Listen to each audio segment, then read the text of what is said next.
Have you ever looked at your birthday and wondered why your life seems to repeat certain themes, no matter how hard you try to change? And have you ever noticed that two people can face the same problem, yet walk away with completely different futures? Welcome back to the channel. Today we are stepping into a story that blends destiny and practice in a way that feels mysterious at first, but becomes very practical once you understand it. The theme is simple but deep. Your birth month may hint at the karma you carry, but your choices decide what that karma becomes. In other words, the pattern may be old, but the direction is always new. This is not a video about fatalism. It is not a video that tells you were born in a certain month so your life is locked. It is the opposite. It is a story about awakening to your pattern so you can stop repeating it unconsciously. It is a story about wisdom that reads the signs without becoming a prisoner of them. It is a story about cause and effect that works through your intentions, not through superstition.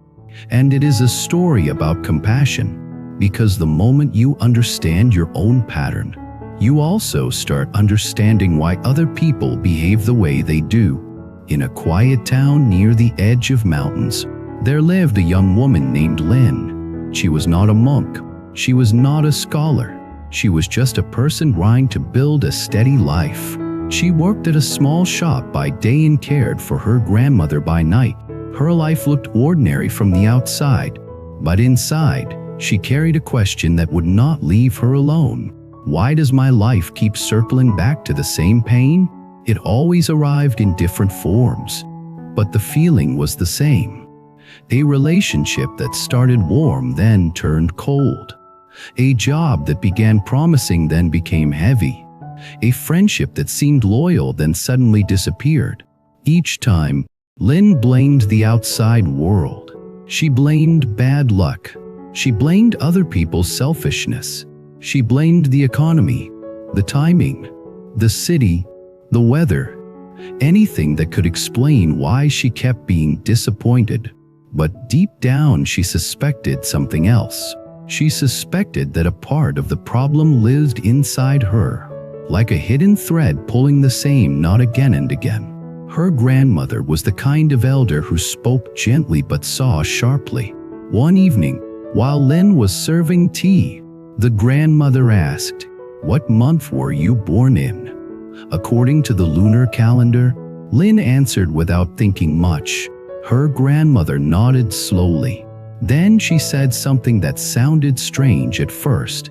"Your birth month is like the opening chapter of a book.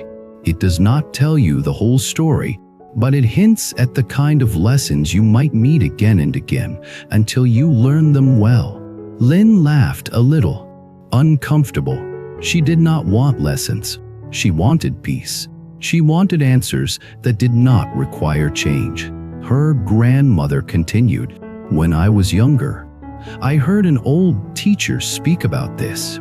He said many people chase methods to change fate, but they do not first learn to see the mind that keeps creating the same fate. If you want to change destiny, you must first recognize your karmic habit." Karmic habit. Lynn did not like the phrase. It sounded like blame. It sounded like someone telling her all her pain was her fault. Her grandmother noticed the resistance and softened her tone. Karma is not a judge. Karma is not an insult. Karma is simply the echo of causes and conditions. Some causes come from the past, some from the present. But the present is always planting seeds. So do not fear karma. Learn it, and you will learn freedom. Lynn stayed silent, but the words entered her like a drop of ink spreading through water. A few days later, Lynn heard that a traveling lecturer was visiting the town. People said he spoke about old wisdom in a way that felt alive, not dusty. Lynn did not plan to go, but something pulled her. Maybe it was curiosity. Maybe it was desperation. Maybe it was the part of her that was tired of repeating pain. The lecture hall was a simple room with wooden benches. The lecturer was an older man with calm eyes. He spoke without shouting, yet the room listened as if each sentence was a bell. He did not start with astrology or fortune-telling. He started with the mind. Most people believe fate is outside them, he said. They think fate is a storm that arrives and they must endure. But often fate is a habit of perception. It is the same mind walking into new situations and making the same choices, then being surprised by the same results. Lynn felt her stomach tighten. It sounded like he was speaking to her. Then the lecturer said something that made the whole room lean forward. If you want to understand why your life keeps repeating, look at what you cling to. Cling. That word hit Lynn like a mirror. She knew she clung. She clung to being liked. She clung to not being abandoned. She clung to control. She clung to the idea that if she was good enough, people would never leave. The lecturer continued, "Some people cling to praise. Some cling to safety. Some cling to being right. Some cling to being needed. These clinging patterns are oft unshaped early, then carried forward as invisible karma. Even if you change cities, change partners, change jobs, the clinging travels with you, so the pattern repeats." Lynn felt exposed, yet strangely relieved. If the pattern was inside her, maybe it could be changed. After the lecture, Lynn waited until the room emptied and approached the lecturer. She asked the question that had been burning her. "Can my lunar birth month really tell me something about my karmic pattern?" The lecturer smiled, not as if he was amused, but as if he respected the sincerity behind her question. He said, "A birth month can be used like a symbol. A symbol can point your attention towards certain tendencies, but do not treat the symbol as a prison. Use it as a lamp. The lamp does not walk the path for you. It simply helps you see." Then he asked, "What is your lunar birth month?" Lynn told him. The lecturer nodded slowly, then said, "That month is often linked with a lesson about attachment and fear of loss. People with this pattern often love deeply but also worry deeply. Because they worry, they try to control. Because they try to control, they create pressure. Because they create pressure, others pull away. Then the person feels abandoned, and the cycle repeats." Lynn felt as if someone had opened her chest and dreed her irie. She whispered, "That is me." The lecturer said gently, "It is not you as a fixed identity. It is a habit of mind, and habits can be trained." Then he told her a story. Long ago, he said, there was a man who visited a temple to ask how to change his destiny. He was poor, always unlucky, always betrayed. He believed he was cursed. He asked the monk, "Why was I born into suffering?" The monk asked him, "When someone gives you kindness, what do you do?" The man answered, "I become afraid they will take it away." The monk asked, "When you feel that fear, what do you do?" The man answered, "I test them. I doubt them. I demand proof." The monk nodded and said, "Then you are not cursed by the sky. You are cursed by the way you hold love. You treat love like a fragile object that must be squeezed. But squeezed love breaks." Lynn felt her throat tighten. She had done that. She had tested people. She had demanded reassurance. She had created pressure. She told herself she was protecting love, but she was actually strangling it. The lecturer continued. The man asked the monk, "So what should I do?" The monk answered, "Practice generosity of mind. Give trust in small doses. Practice not demanding that others remove your fear. Practice watching your fear without obeying it. In this way, you change karma." Then, the lecturer looked at Lynn and said, "Your month is only pointing to a lesson you already know. The lesson is not to stop loving. The lesson is to love with wisdom, love without clinging, care without control. compassion without possession. Lynn left the hall with her mind spinning. She walked home under a sky filled with faint stars, and she realized something important.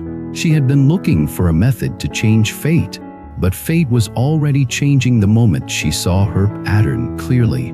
That night, she sat beside her sleeping grandmother and watched the rise and fall of her own breath.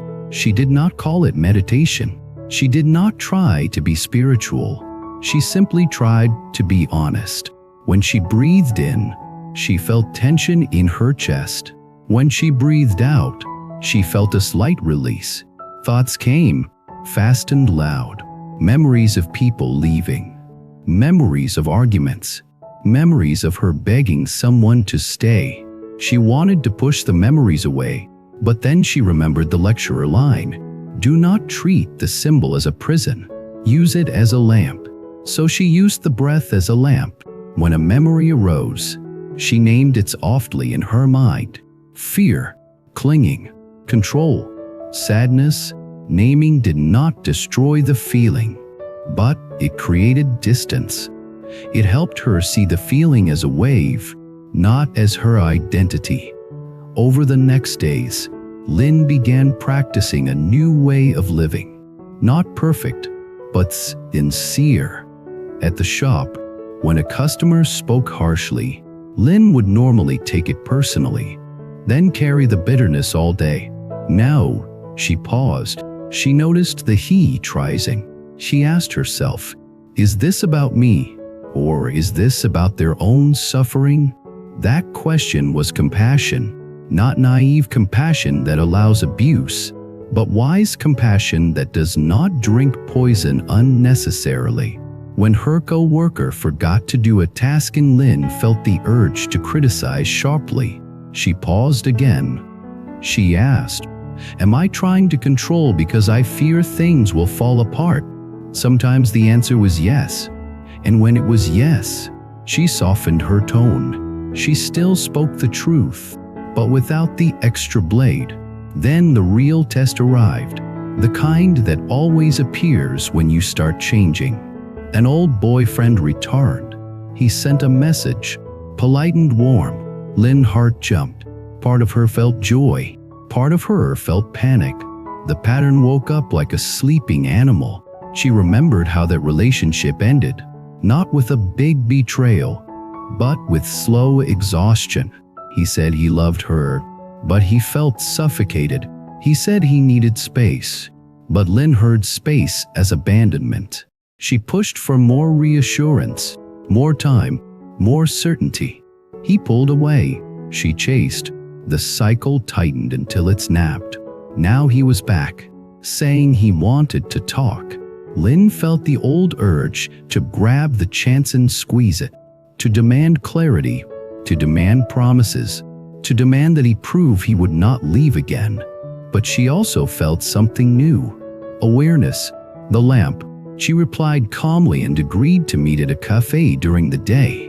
When she arrived, her hands were cold. Her mind kept rehearsing speeches. Do you love me? Will you stay? Why did you leave? Are you serious this time? Promise me. The old boyfriend sat across from her and smiled. He looked older, more tired. He said he had been thinking about the past. He apologized for leaving the way he did. He said he missed her. Lynn felt emotion rise. She wanted to melt into the words. She wanted to grab them like a lifeline. But she practiced. She took one slow breath. Then she asked him a different question. What do you want now? And what are you willing to do differently? The man blinked, surprised. In the past, Lynn would have asked for reassurance. Now she asked for responsibility. He said he wanted to try again, but he was afraid of falling into the same pattern. Lynn nodded. She said quietly, I am afraid too, but I have learned something. Love cannot be forced into safety. Safety must be built with practice. Then she did something that shocked even herself. She said, if we try again, I will not demand that you carry my fear. I will work with my fear myself, but I also need honesty from you. If you feel overwhelmed, tell me early. Do not disappear. If I start controlling, I want you to name it gently, not silently endure it until you explode." The man stared at her, then exhaled as if he had been holding a breath for years. He said, "You changed." Lynn answered, "I am practicing." That word, practicing, mattered more than changed. Changed sounds final. Practice sounds alive. Practice admits you will slip. Practice commits to returning. They talked for a long time. They did not make dramatic promises. They did not declare fate rewritten. They simply agreed to move slowly, with awareness. After the meeting, Lynn walked home feeling strange. She felt lighter, but also uncertain. In the past, uncertainty would have triggered panic. Now uncertainty felt like open space. Open space is scary when you are addicted to control. But open space is also where wisdom grows. Lynn's grandmother noticed the difference in her when she returned. The grandmother asked, "How was your day?" Lynn said, "I met someone from my past." The grandmother nodded slowly and said, "And did you cling?" Lynn hesitated, then smiled. "I wanted to, but I watched the wanting." The grandmother smiled back, pleased in a quiet way. That is awakening. Not never having desire, but seeing desire clearly. When you see it, you can choose. Weeks passed. Lynn kept practicing. Sometimes she succeeded. Sometimes she failed. When she failed, she used compassion instead of shame. Shame, she realized, was another form of clinging. It was clinging to an image of being perfect. When she failed, shame would whisper, "You are broken. You will never change. You will always repeat." But now she responded differently. She would say, "I saw the pattern late, but I saw it. Next time I will see it sooner." This is how karma shifts, not by erasing the past, but by changing the next moment. As Lynn's attention sharpened, she began noticing other people's patterns too. A friend who always joked when uncomfortable. A co-worker who always criticized to feel safe. A neighbor who always acted superior because they felt small inside. Seeing these patterns did not make Lynn judge them. It made her more compassionate, but also more wise. She stopped expecting people to behave like saints. She started seeing them as conditioned beings, like herself. This changed her destiny in a very practical way. She stopped entering relationships blindly. She started choosing with clarity. She started setting boundaries without hatred. She started giving kindness without becoming a doormat. One day, Lynn returned to the lecture hall to see the traveling lecturer again. She thanked him for the lamp. He asked her, "What did you learn from your birth month?" Lynn thought carefully. Then she said, "I learned that the symbol points to a lesson, but the lesson is lived in the mind. The month did not change me. My practice changed me." The lecturer nodded. "Good. Many people chase prediction, but prediction without practice is just entertainment. The purpose of wisdom is liberation." Then he said something that Lynn carried like a small jewel in her pocket. If you want to know your destiny, look at what you repeatedly feed. If you feed fear, destiny becomes tight. If you feed compassion, destiny becomes spacious. If you feed awareness, destiny becomes clear. Lynn asked, "So is there any value in knowing the pattern at all?" The lecturer answered, "Yes, because awareness starts with naming. If a birth month helps you name a tendency, it can help you begin the path, but do not cling to the label. A label can become another prison." Lynn nodded. She understood. Even spiritual ideas can become chains if you cling to them. "Now let me speak to you." because you might be listening with your own questions about karma and destiny. Maybe you have heard people say, if you were born in this month, you are this kind of person. If you were born then, you will suffer like this. If you were born there, your fate is fixed. I want you to hold this teaching with wisdom. Patterns exist, tendencies exist, conditioning exists, but nothing is fixed the way fear claims it is fixed. Every moment you choose an intention, you are planting a seed. Every time you pause before reacting, you are interrupting old karma. Every time you act with compassion, you are shaping a kinder future. Every time you return to awareness, you are practicing awakening.